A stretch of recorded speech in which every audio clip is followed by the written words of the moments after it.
Good morning and happy Friday. Welcome to Chaikin PowerFeed, your daily market digest, Friday, June 8th, 2018. I am your host, Dan Russo, the chief market strategist at Chaikin Analytics. You can follow me on Twitter. I'm at Dan_Russo_CMT. Chaikin PowerFeed TV is brought to you every day by Chaikin Analytics in conjunction with StockCharts.com and StockCharts TV. You can get your free daily Chaikin Power Feed at www.chaikinanalytics.com/PowerFeed TV. So U.S. equities were mostly lower Thursday, with the S&P ending down after 4 consecutive gains. Treasuries were stronger across the curve, with the afternoon seeing a flash crash in yields that dropped the 10-year yield nearly 10 basis points below an intraday high that was just near the 3% level. The dollar was down on the major crosses. Gold finished up about 10 basis points and a little bit of a flight to safety. And oil was stronger, with WTI settling up 1.9% amid some focus on mounting Venezuela supply concerns. That move in oil, energy was the leading sector along with telecom and staples. While technology, materials, and REITs underperformed. Breadth on the New York Stock Exchange was actually positive 1.2 to 1. Breadth on the NASDAQ, though, was a negative 1.2 to 1. Technology was a big underperformer yesterday. So diving right into the key levels, are we breaking out of the consolidation? You know my thoughts here. I think it's yes, above 27.41, although the market is a little bit weak here this morning. Futures down about 50 basis points. Support, and this will be important actually, if we can pull back and test that 27.41 breakout level and it holds, that would really solidify it as a key support level now and act kind of as a springboard for the move to 2,800 as far as I'm concerned. Below that, 27.10, prior support and resistance, and then we have the zone of 26.58 to 26.75. We have the 26.44, 26.45 level as the 200-day moving average. As I said, resistance comes into play at around 2,800. That's a round number resistance at the March high. The RSI is still in the process of shifting into bullish ranges. Really do want to see it. I actually want to see it get overbought here, though. It's at the 63 level with the kind of stagnation in the market yesterday.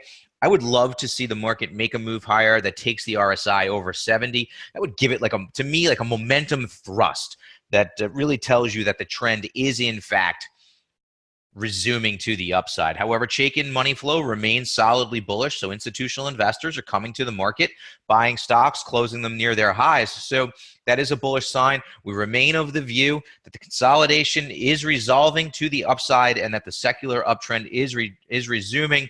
A pullback to the 27.41 level that holds, that would actually be a really bullish sign as far as I'm concerned. So your market in a minute every day as a PowerFeed subscriber, give you kind of my high-level thoughts.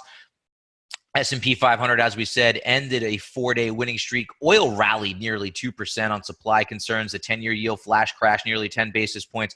High beta breaking out versus low volatility. To me, that is a bullish sign of risk-taking for the market. We'll delve into that a little deeper. And as I said, the futures are pointing to a lower open. So now the major indices, not much of a change. The Dow remains skewed to the bearish side. 3 bullish or very bullish stocks based on the power bars. 7 bearish or very bearish stocks. S&P, which got to the plus side yesterday. Remember, yesterday we were 91 to 90 bulls to bears. Flipped back to the minus side with the slight sell-off in stocks yesterday. 89 to 93. So call it a mixed picture for the S&P 500.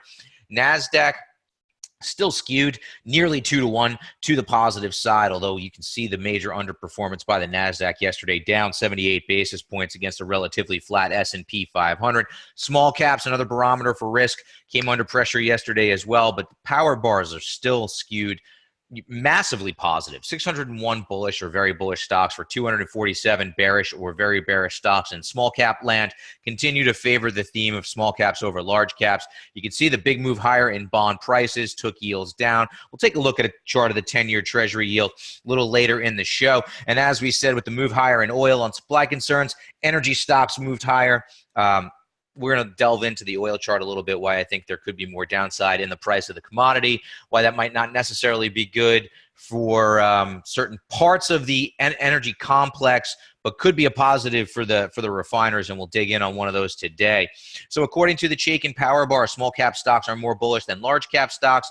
Major indexes are still mixed. mixed. That's our choppy trading, but I do, as I said, think we resolved to the upside. So your stock of the day in PowerFeed as a subscriber today is Cullen and Frost Bank. It's a bank and thrift stock, closed at 117.68 yesterday, down 48 basis points as yields came in. Some of these regional banks came under pressure. I am a fan of the regional banks. I'm bullish on them. Ticker symbol CFR has a very bullish Chaikin power gauge rating, and the power gauge rating for Cullen and Frost is very bullish due to positive expert activity, attractive financial metrics, and strong technicals. That's the price volume activity, and we can see why here. Looking in the chart, as always, very bullish power gauge rating, strong trend in a strong industry, so we know we're fishing in the right pond. Market is in agreement with our model. The stock is outperforming relative to the SPY and has been doing so strongly since late January, early February. When this is in gear, when the stock is outperforming and has a bullish or very bullish power gauge rating, that's a powerful combination. Those are the types of stock we want to own. In reverse, when stocks are underperforming and have a bearish or very bearish power gauge rating, those are stocks we want to get out of or potentially look at shorting. So now that we know that Cullen and Frost is a name that we want to own has a tactical setup. We are oversold based on our overbought, oversold indicator, and it's actually rounding higher. So to me, this is a compelling entry point for Cullen and Frost. The only real negative that I could see is this dip here in money flow. I want to monitor that a little bit, especially since we started to see a little bit of selling as the stock made a high around $120. I really want to look for this to turn back positive. So I think tactically, if you're a little bit more on the aggressive side, you can maybe put on a starter position here. Don't buy your whole position, and then wait and see if that stock can kind of work higher. If money flow can work higher. If that is the case, you'll have a good setup here. So CFR, take a look at it on the long side. Looks compelling for an entry here. Our sector tracker, sector movement over the last 5 days. Materials really been outperforming. And in my note to Chaikin Analytics subscribers today, we highlight the chemicals group within that sector. Discretionary doing well, some retail names picking up. Financials have been strong. Tech coming under pressure, but we want to see that continue to do well. Look at the bottom three. It's the three groups that we've been harping on as, wanting to stay away from. Those been underperforming now for the last 5 days. Real estate, staples, and utilities. Utilities down a lot, 4.5%. So the trends kind of remain the same as far as I'm concerned. Our industry in focus today, the oil and gas exploration, production, and services group. Look at the 4-to-1 bullish to bearish skew to the power bars. 20 bullish or very bullish stocks, only 5 bearish or very bearish stocks. And over the past 6 months, this subsector has outperformed the S&P 500 by 18%. Its power bar ratio, which measures future potential, is very strong. With more bullish than bearish stocks, it's currently ranked number 7, so in the top third of the 21 subsectors that we look at. And for me, where I want to focus within this group is the refiners. Valero, ticker VLO, is the name that we've been bullish on or very bullish on for a long time. I highlighted it about 2 months ago as a long idea to Chaikin Analytics subscribers. Phillips 66, PSX. I actually own call options on this one in my retirement account. Mark Chaikin pointed it out as his bullish stock of the week on Sunday to Chaikin Analytics subscribers. And then Bonanza Creek, BCEI, another indicative name in the group. Really want to focus on the refining names. So we'll dig in a little bit further here. PSX, Phillips 66, consolidating after making a new high, has a very bullish Chaikin power gauge rating, strong trend in a strong industry. So we know we're fishing in the right pond, as I like to say, and the market is in agreement with our model here, is outperforming relative to the SPY. Here's our very bullish power gauge rating. Tells us the ribbon here at the bottom of the screen tells us where the power gauge rating has been over the past year or so, and we can see it's currently on the bullish rating, and so we like to see that. Tactically, the setup here looks compelling. The stock is oversold based on our overbought, oversold indicator, and there's very bullish Chaikin money flow. I mean, just look at the strength and persistency of the money flow here. Stock is above a rising long-term trend line. Look at this consolidation here as it's pulled back to the 21-day exponential moving average. I think that sets up a compelling entry point for PSX. Phillips 66 closed at $117.44. did outperform yesterday with the move higher in energy, up 68 basis points. PSX, name you want to think about on the long side for exposure to the refining portion of energy.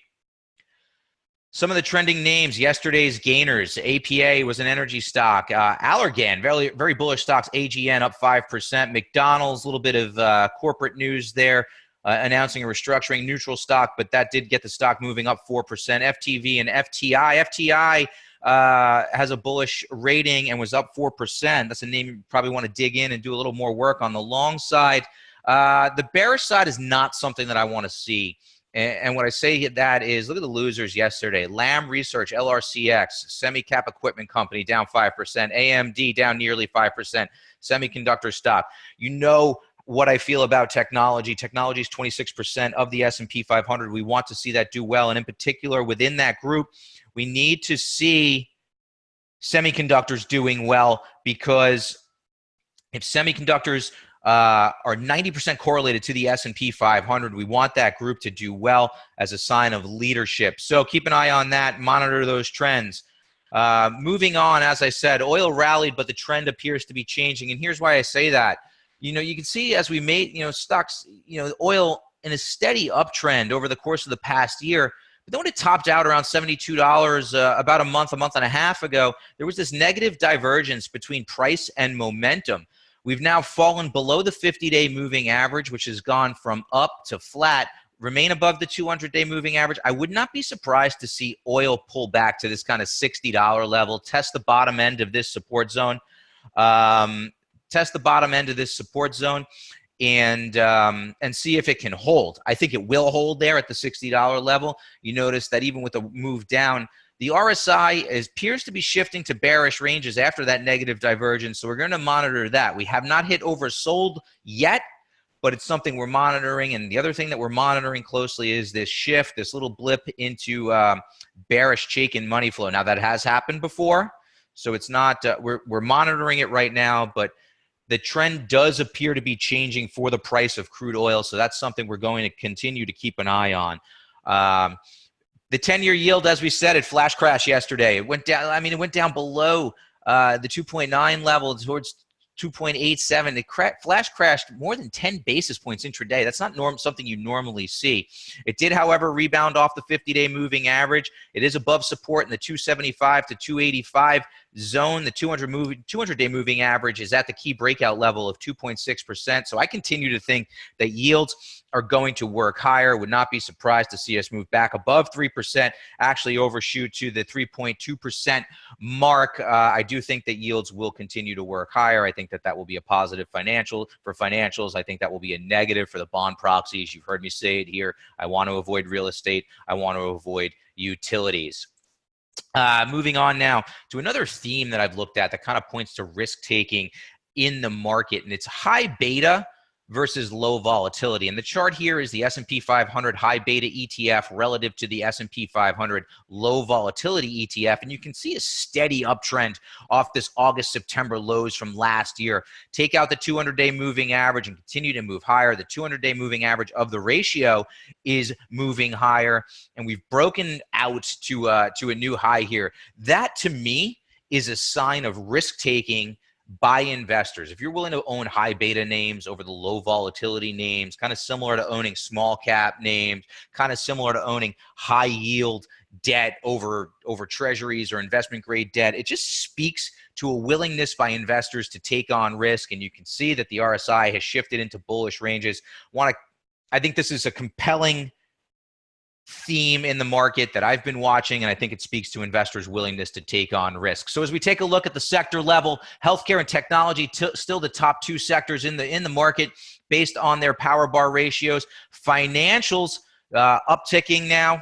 Energy, with the move yesterday, moves back to a positive rating, and materials. These five groups right here, these are outperforming relative to the market. The groups you want to avoid, they remain the same: real estate, utilities, and consumer staples. So every day, get powerful, profitable stock ideas and more with PowerFeed at Chaikin Analytics. I want to thank everybody for listening. I want to thank StockCharts.com for hosting. I hope that everybody has a great day. Enjoy your Friday, folks.